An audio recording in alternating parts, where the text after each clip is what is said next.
دکھ میں کبھی بھی پچھتاوے کے آنسو نہ بہاؤ، بلکہ یہ سوچو کہ تم وہ خوش نصیب ہو جسے اللہ نے آزمائش کے قابل سمجھا۔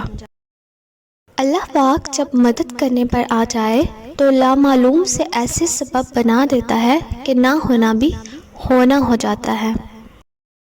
زندگی مسلسل امتحان ہے، یہاں 10 بار گرنے کے بعد 11ویں بار اٹھ جانے کا نام کامیابی ہے۔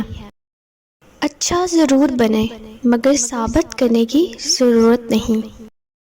جو کچھ نہیں کر سکتے وہ حسد کرتے ہیں۔ ان لوگوں سے مت ڈرو جو اپنا بدلہ لینا جانتے ہیں، بلکہ ان لوگوں سے ڈرو جو اپنا معاملہ اللہ پر چھوڑ دیتے ہیں۔ ظالم کو اللہ مہلت ضرور دیتا ہے، لیکن کیا تم نے سنا نہیں؟ اس کی پکڑ بہت شدید ہے۔ جب کوئی نہ سمجھ رہا ہو تب خاموش ہو جانا بہتر ہے۔ بحث باتوں کو بگاڑ دیتی ہے۔ اگر آپ کا ضمیر اور نیت صاف ہے تو اس بات سے کوئی فرق نہیں پڑتا کہ کوئی آپ کو اچھا کہے یا برا۔